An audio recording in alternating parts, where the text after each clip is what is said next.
அப்படிப்பட்டவருடைய மேடை இந்த மேடை. அப்படிப்பட்ட பெருமைக்குரிய ஒரு தலைவர், நமக்கெல்லாம் பெருமிதமாக திகழ்கிற திராவிட முன்னேற்ற அறக்குடையாக வைத்திருக்கிறார் திருச்சி சிவா அவர்கள் இங்கே கருத்துரைகள் வழங்கட்டும். வழக்கு போல் திக்கமென தமிழ்நாட்டின் நலன்களையும் எதிர்காலத்தையும் யாருக்காகவும் எதற்காகவும் விட்டுத்தர மாட்டோம். தமிழ்நாட்டின் உரிமைகளுக்காக ஒன்றுபட்டு போராடுவோம். தமிழ்நாடு போராடும், தமிழ்நாடு வெல்லும். இதுதான் ஒரே இலக்கு. தமிழ்நாட்டின் முதல்வர் அண்ணன் தளபதி மு.க. ஸ்டாலின் அவர்களுடைய 70 இனிய தோழர்களே, உங்கள் அனைவருக்கும் அன்பான வணக்கம். நேற்றைக்கு தொடர்வண்டியிலே பயணம் செய்த போது அங்கே நடைமேடையிலே விற்ற ஒரு தண்ணீரை பருகிய காரணத்தினால் ஏற்பட்ட ஒரு கோளாறு. கவிதை பித்தன் சொன்னதை போல் காலையில் எழுந்தபோது எனக்கு உதவியாளர்களை அழைப்பதற்கு கூட குரல் வராமல் பலரை போல ஒரு மிஸ்டு கால் கொடுத்து அவர்களை அழைத்தேன். காரணம், வெறும் காற்று தான் வந்தது. மிகுந்த கலக்கம். மருத்துவமனைக்கு சென்றிருந்த என் மகளிருக்கு ஒரு குறுந்தகவல் அனுப்பினேன். விரைந்தோடி வந்து அவர் கொடுத்த மருந்தின் காரணமாக இப்போது உங்கள் முன்னால் நின்று கொண்டிருக்கின்றேன். தம்பி செல்லபாண்டியன் அவர்களிடம் இது பற்றி தம்பி முத்தவர்கள் சொல்லி மாற்றி வைத்துக் கொள்ளலாமா என்ற போது அவர் இசைவு தெரிவிக்கவில்லை. நான் செல்லபாண்டியனுக்கு நன்றி தெரிவிக்க விரும்புகின்றேன். என்னுடைய 50 ஆண்டு கால பொது வாழ்வில் ஒரு நாள் கூட ஒத்துக்கொண்ட கூட்டத்தை எந்த காரணத்தை முன்னிட்டும் நான் ரத்து செய்த பழக்கம் இல்லை. குறிப்பாக இது புதுக்கோட்டை. தம்பி செல்லபாண்டியன் சொன்னதை போல் பிறந்தது, வளர்ந்தது, படித்தது, இருப்பது எல்லாம் திருச்சியில் தான். அரசியலில் நான் நீண்ட காலம் உழைத்ததும் அங்குதான். ஆனால் நாடாளுமன்றத்திற்கு என்னை அனுப்பி வைத்து எனக்கு அடையாளம் தேடி தந்த மண் இந்த மண் என்பதை அந்த 1.5 ஆண்டு காலத்திலே நான் பணியாற்றதன் தொடர்ச்சியாக அண்ணன் முரசொலி மாறன் அவர்களால் அரவணைக்கப்பட்டு தலைவர் கலைஞர் அவர்களால் ஊக்கப்படுத்தப்பட்டு இன்றைக்கு தளபதியோடு நான் அவருடைய பிரதிநிதியாக நாடாளுமன்றத்தில் தொடர்ந்து செயல்பட்டுக் கொண்டிருக்கின்றேன். இன்னும் ஒரு சிறப்பு இந்த மேடைக்கு உண்டு. இதே மேடைதான் ஒரு காலத்திலே தலைவர் கலைஞர் அவர்கள் உரை நிகழ்த்தி கொண்டிருக்கிற போது அவருக்கு ஒரு துண்டு சீட்டு வருகிறது. துண்டு சீட்டை பார்த்துவிட்டு மடித்து பையிலே வைத்துக் கொள்கிறார். தொடர்ந்து பேசிவிட்டு முடிகிற போதுதான் சொல்லுகிறார், வந்த துண்டு சீட்டில் அவருடைய துணைவியார் மறைந்து விட்டார் என்ற செய்தி வந்திருக்கிறது. ஆக அந்த செய்தி அறிந்து பதட்டப்படாமல் கழக பிரச்சாரம்தான் முதன்மையானது என்று பணியாற்றிய அந்த தலைவனின் வழி வந்தவர்கள் அல்லவா நாம் எல்லாரும். என் மனைவி உயிருக்கு போராடி கொண்டிருந்த போது நான் ஊட்டியிலே பேசிக் கொண்டிருந்தேன். வந்த பொழுது உணர்வு இழந்து இருந்தார். இதெல்லாம் எங்களுக்கு ஒரு பிரச்சனையே அல்ல.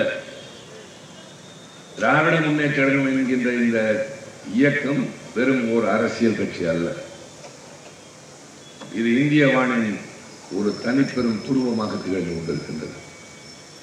குறிப்பாக இன்றைய தினம் நான் செல்லபாண்டியனுக்கு நன்றி சொன்னதற்கு காரணம், தலைவருடைய பிறந்த நாளை இவ்வளவு எழுச்சியோடு ஏற்பாடு செய்திருக்கிறார் என்பது மட்டுமல்ல, தமிழ்நாட்டை இன்றைக்கு போர் மேகங்கள் சூழ்ந்திருக்கின்றன. மீண்டும் இட்லி முற்றுகையிடுவதற்கு எல்லையோரத்திலே காத்திருக்கின்றது. எல்லாவற்றிற்கும் மேலாக அரசியல் சட்டத்தின்படி அடுத்த ஆண்டு நடைபெறவிருக்கின்ற தொகுதி மறுசீரமைப்பில் தமிழ்நாட்டிற்கு உரிய அங்கீகாரம் பறிக்கப்படும் என்ற நிலைமை உருவாகி இருக்கிறது.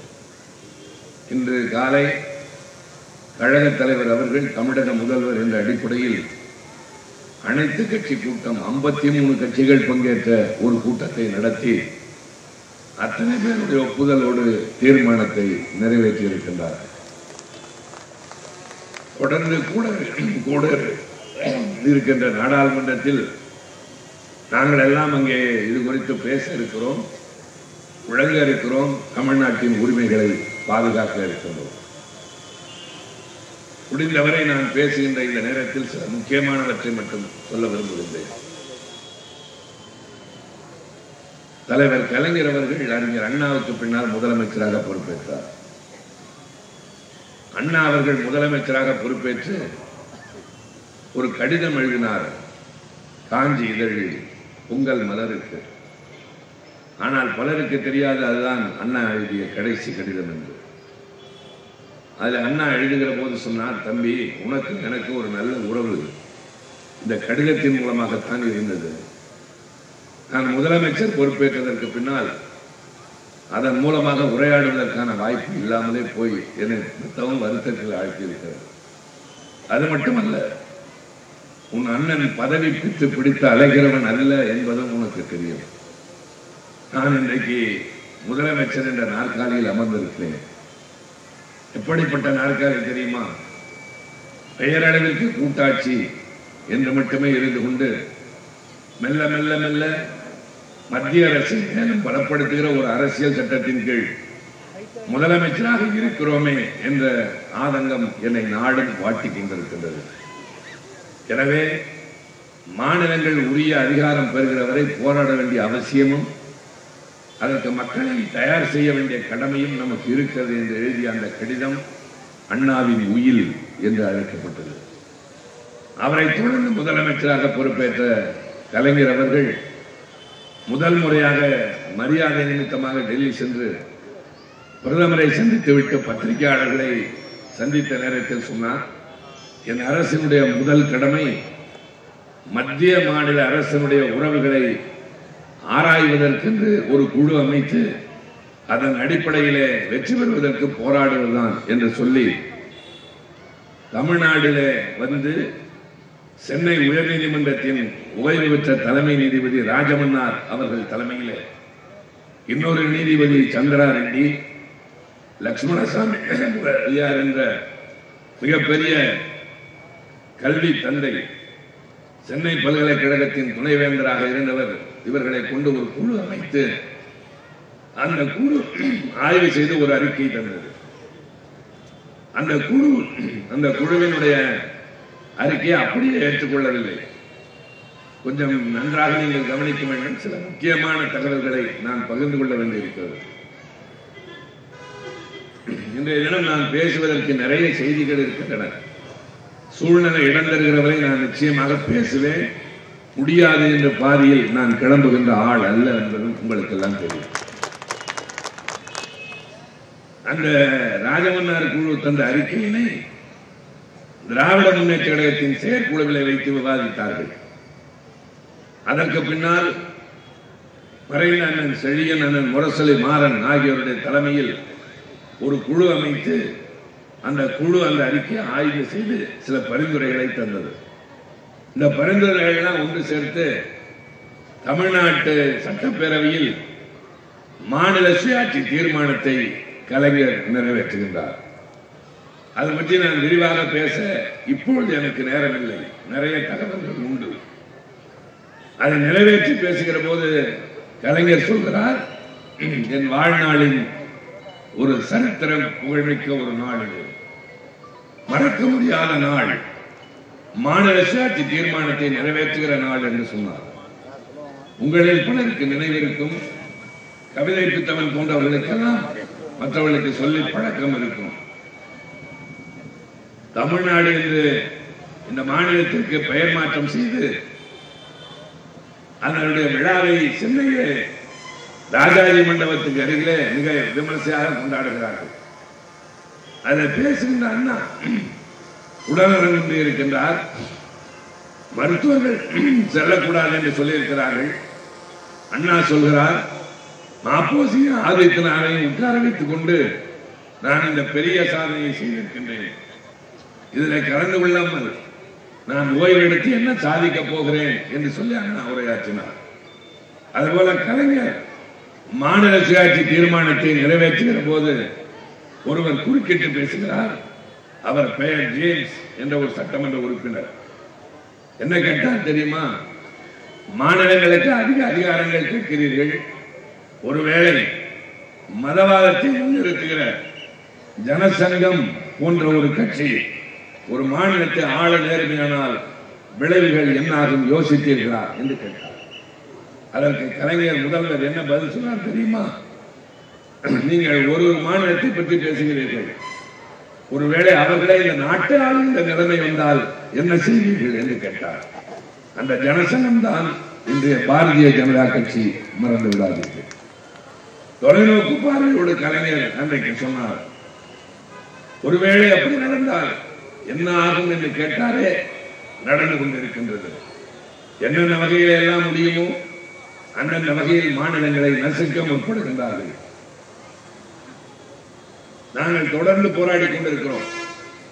அங்கே நிறைவேற்றுகின்ற சட்டங்கள் எல்லாம் மாநில அரசுகளின் உரிமைகளை பறிப்பதாக, தமிழ்நாட்டுக்கு தர வேண்டிய நிதியினை தருவதில்லை, இந்தி படிக்கவில்லை, புதிய கல்விக் கொள்கை திட்டத்தை ஏற்கவில்லை, அதனால உங்களுக்கு கல்விக்கு நிதி இல்லை என்று சொன்னால் 100 நாள் திட்டத்திற்கு ஏன் இன்னும் பணம் தரவில்லை என்று கேட்கிறோம், பதில் இல்லை. பிரதம மந்திரி வீடு கட்டுகின்ற திட்டத்திற்கு ஒன்றிய அரசு 1.5 லட்சம் தருகிறது, நாம் 6 லட்சம் செலவழிக்கிறோம், ஆனால் அந்த 1.5 லட்சத்தையும் தரவில்லை, கேட்டால் பதில் இல்லை. இப்படி பல்வேறு பிரச்சனைகளை எழுப்பிக் கொண்டே இருக்கின்றோம். ஆனால் அவர்கள் அமைதியாக இருப்பது போல இருக்கிறார்கள், ஆனால் நம்மை வஞ்சித்துக் கொண்டே இருக்கிறார்கள். ஒன்றை எண்ணி தமிழக மக்கள் தயவு செய்து பெருமைப்படுங்கள்.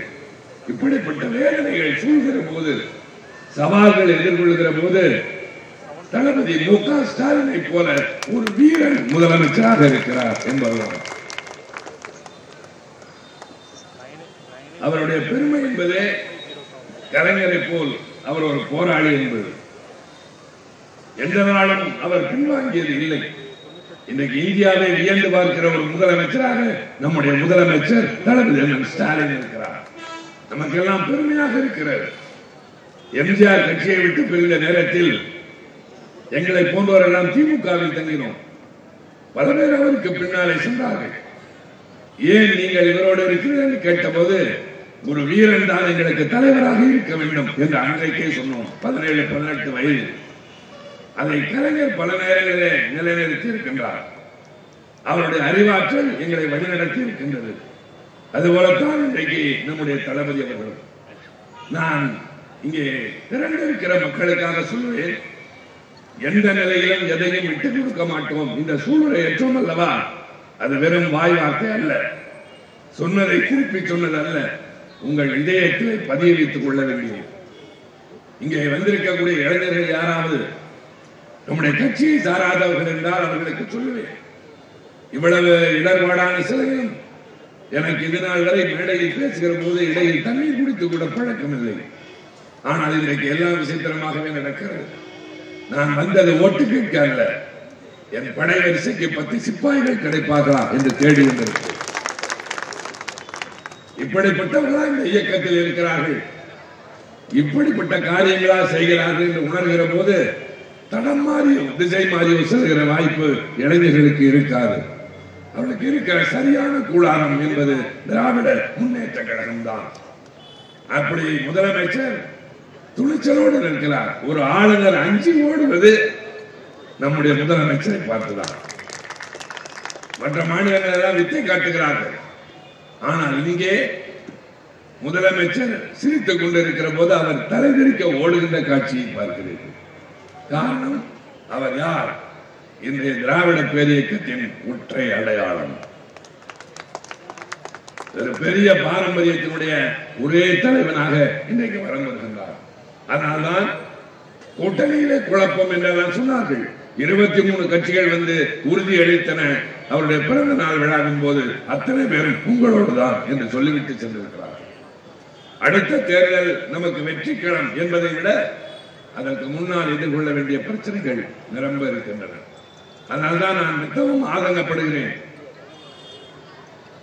திரளாக என்னிடம் செய்திகள் இருக்கின்றன.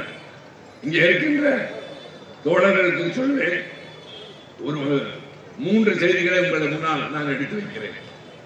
எப்படிப்பட்ட முதல்வர்கள், எப்படிப்பட்ட பிரதமர் இருக்கிறார் என்பதற்காக. இந்த சமூக வலைதளங்களை பார்க்கிற தோழர்களுக்கு கொஞ்சம் நன்றாக தெரியும். அறிஞர் அண்ணா ஒரு முறை வெளிநாடுகளுக்கு சென்ற போது ரோம் நாட்டுக்கு செல்கிறார். ரோம் நாட்டில் இருக்கிற வாட்டிகன் கிறிஸ்தவர்களுடைய மத தலைவர் போப் ஆண்டவர் இருக்கிற இடம். அங்கே சென்று அவரை அண்ணா சந்தித்து விட்டு பேசுகிற போது அவர் கேட்கிறார், இவ்வளவு தொலை வந்திருக்கிறீர்கள், உங்களுக்கு என்ன வேண்டும் என்று கேட்கிறார். அண்ணா என்ன கேட்டார் தெரியுமா? தனக்கென்று எதையும் கேட்கவில்லை. அவர் மதத்தை பின்பற்றுகிறவராக அங்கே செல்லவில்லை. உங்களிடம் ஒரு வேண்டுகோளோடு வந்திருக்கிறேன். என்ன என்று கேட்டார் அவர். என்னுடைய நாடு ஒரு காலத்தில் பலரால் ஆளப்பட்டது. ஒரு பகுதி பிரிட்டிஷாரால், ஒரு பகுதி பிரெஞ்சுக்காரர்களால், ஒரு பகுதி டச்சுக்காரர்களால், ஒரு பகுதி போர்ச்சுகீசியர்களால். அப்படி போர்ச்சுகீசியர்களால் ஆளப்பட்ட கோவா என்ற பகுதியிலே அவர்களை எதிர்த்து போராடிய ரானடே என்ற இளைஞனை அந்த நாடு கைது செய்து தங்கள் சிறையிலே கொண்டு போய் அடைத்தது. இன்றைக்கு 2 நாடுகளும் நட்பு நாடுகளாகிவிட்டன. என் நாடு விடுதலை அடைந்து விட்டது. ஆனால் சிறையிலே இருக்கிற அவன் இன்னும் விடுதலையாகவில்லை. உங்கள் செல்வாக்கை பயன்படுத்தி அவனை விடுதலை செய்தீர்களானால் அது எனக்கு செய்கிற பேர் உதவியாக இருக்கும் என்று சொன்னபோது போப்பாண்டவர் சொன்னார், இது நாள் வரை இப்படி யாரும் என்னை வந்து பார்த்தவர்கள் ஒரு இளைஞனுக்காக போராடி ஒருவனுக்காக குரல் கொடுத்ததில்லை. உங்களை பார்த்து நான் பெருமைப்படுகிறேன் என்று சொல்லி அவருடைய செல்வாக்கை பயன்படுத்துகிறார். ரானடே விடுதலை ஆகிறான். வந்தவன் பார்த்தது அண்ணாவுக்கு நன்றி சொல்ல விரைந்தோடுகிறான். ஆனால் பார்க்க முடிந்தது கடற்கரையில் அண்ணா உறங்குகின்ற இடத்தில். அவன் வருவதற்குள் அண்ணா மறைந்து விட்டார். 2வது காட்சி 1999 கலைஞர் முதல்வராக சிங்கப்பூருக்கு செல்கிறார். பல நிகழ்ச்சிகளில் பங்கேற்று பிரதமரை பார்க்கிறார். பிரதமரை பார்க்கிற போது கலைஞர் வைத்த வேண்டுகோள் என்ன தெரியுமா? என்னுடைய நாட்டில் இருந்து பல பேர் கொஞ்சம் வசதியான வாழ்க்கை வாழலாம் என்று வீட்டிலே இருக்கிறதெல்லாம் விட்டு சில பேரை நம்பி இங்கே வருகிறார்கள். ஆனால் அதிலே சில பேர் ஏமாற்றுகிறார்களாக இருந்து சொன்ன வேலையும் இல்லை, கிடைத்த வேலையில் சம்பளமும் இல்லை, வீதிகளை நாதியற்றவர்களாக தெரிகிறார்கள். எனவே பிரதமர் அவர்களே பெருமனை வைத்து என் நாட்டு ஏழைகளுக்கு வாழ்வு தாருங்கள் என்று கேட்டுவிட்டு வந்தவர் கலைஞர். 3வது உக்ரைனுக்கும் ரஷ்யாவுக்கும் போர். அந்த போர் நேரத்தில் இந்தியாவில் இருந்த பல மாணவர்கள் அங்கே படிக்கிறார்கள். அவர்களெல்லாம் மீட்பதற்கு இந்திய அரசு முனைகிறது. ஆனால் தமிழ்நாட்டு மாணவர்களை காப்பாற்ற எதுவுமே செய்யவில்லை. தமிழ்நாட்டின் முதலமைச்சர் நம்முடைய தலைவர் என்ன செய்தார் தெரியுமா? என்னுடைய தலைமையில் ஒரு குழு அமைத்தார். 2 நாடாளுமன்ற உறுப்பினர்கள் 4 IAS அதிகாரிகளோடு கை நிறைய பணத்தை அந்த அதிகாரியிடம் கொடுத்து டெல்லிக்கு சென்று பேசி, நாங்கள் விமானத்தை அனுப்புகிறோம், எங்கள் மாணவர்களை அனுப்புங்கள், அந்த செலவை நான் பார்த்துக் கொள்கிறேன் என்று சொன்னார். வெளியுறவுத்துறை அமைச்சரை சென்று சந்தித்தோம். நாங்கள் பார்த்துக் கொள்கிற வேலை எது என்றார். நீங்கள் பார்க்கவில்லை, அதனால்தான் நாங்கள் இருந்திருக்கிறோம். அனுமதி கொடுத்தால் அனுமதியோடு செல்வோம், இல்லை என்றால் நாங்களாக அங்கே போய் கொண்டு வருவதற்கு எங்களால் முடியும் என்று சொன்னவுடன் ஒரு நாள் பொறுங்கள் என்றார். மறுநாள் காத்திருந்தோம். அந்த இரவே 230 மாணவர்கள், தமிழ்நாட்டு மாணவர்கள் அங்கிருந்து வந்து இறங்கினார்கள். ஆக ஸ்டாலின் எழுகிறார் என்றால் அதற்கு என்ன பலன் என்பது கிடைக்கின்றது. 4வது காட்சி என்ன தெரியுமா? இப்போது ட்ரம்ப் அமெரிக்காவின் பிரதமராக இருக்கிறார். பல அதிரடி நடவடிக்கைகளை மேற்கொள்கிறார். அதிலே ஒன்று, அங்கே சட்டவிரோதமாக குடியிருப்பவர்களை நாடு கடத்துகிறார். பல நாடுகளை சார்ந்தவர்கள் தமிழ் இந்தியாவில் இருந்து சென்றவர்களை எப்படி நாடு கடத்தினார் தெரியுமா? அவருடைய போர் விமானம், அதில் சரக்கு விமானம், அதில் கைகளையும் கால்களையும் விலங்குகள் பூட்டி, கைகளை விலங்கு பூட்டி, கால்களை சங்கிலியால் பிணைத்து ஒரே ஒரு கழிவறை இருக்கிற விமானத்திலே அனுப்பி வைத்தார். நாங்கள் நாடாளுமன்றத்தில் கேட்டோம், ஏன் இந்த விபரீதம் என்ற போது இது இன்று நேற்று நடப்பதில்லை என்றார்கள். நான் சொன்னேன், இது தொடர்ந்து நடக்கலாம், ஆனால் கைகால்கள் விளங்கிட்டது இதற்கு முன்பு நடந்திருக்கிறதா? சரியான பதில் இல்லை. அதற்கு பின்னால் 1 வாரம் கழித்து நம்முடைய பிரதமர் அமெரிக்கா போகிறார், ட்ரம்பை சந்திக்கிறார். சரி, என்ன பேசியிருப்பார்? நாங்கள் எதிர்பார்த்தது கொலம்பியா என்ற ஒரு நாடு, கம்யூனிச நாடு, சிறிய நாடு. அந்த நாட்டின் அதிபர் சொன்னது, நீங்கள் வெளியேற்றுங்கள், ஆனால் என் நாட்டு விமானம் வரும், அதிலே அனுப்புங்கள் மரியாதையாக என்று ட்ரம்பிடம் சொன்னது கொலம்பியா நாட்டின் அதிபர். ஆனால் நம்முடைய பிரதமர் மோடி சென்று கேட்டாரா என்றால் இல்லை, அமைதியாகவே திரும்பி வந்தார். அதைத்தான் ஆனந்த விகடன் ஒரு கார்ட்டூனாக வெளியிட்டது. உடனே அவர்களுடைய இணையதளம் முடக்கப்பட்டது. நான் சொன்னதை மட்டும் தயவு செய்து எண்ணி பாருங்கள். ஒரு காலத்தில் அண்ணா போப்பாண்டவரை சந்தித்தார், ஒருவன் விடுதலைக்காக. கலைஞர் சிங்கப்பூர் பிரதமரை சந்தித்தார், அங்கே நாதியற்று தெரிகிற இளைஞர்களின் வாழ்வுக்காக. தளபதி ஸ்டாலின் உக்ரைனிலே பாடுபடுகிற நண்பர்களை, மாணவர்களை மீட்பதற்கு அரசாங்கமே முன்வந்தது. ஆனால் பிரதமர் சென்று என் நாட்டு குடிமக்களை மரியாதையாக அனுப்புங்கள் என்று கூட கேட்காமல் திரும்பி வந்திருக்கிறார். அவர்கள் தான் வந்து தமிழ்நாட்டில் வீரம் பேசுகிறார்கள். நான் இந்த நேரத்தில் சொல்லுவேன், மற்றொரு முறை வந்து நான் இந்த நேரம் பேசுகிறேன். இப்பொழுது என்ன 25 நிமிடம் ஆகிவிட்டது. நினைத்து பார்க்கவில்லை. நான் கிளம்புகிற போது செல்லபாண்டியன் சொன்னான், அண்ணா வந்து முகங்காட்டி விட்டு போங்கள். நான் என்ன எம்ஜிஆரா?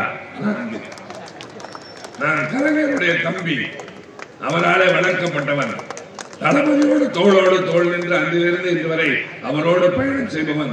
நாங்கள் மக்களிடம் கருத்துக்களை சொல்லாமல் செல்வது இல்லை.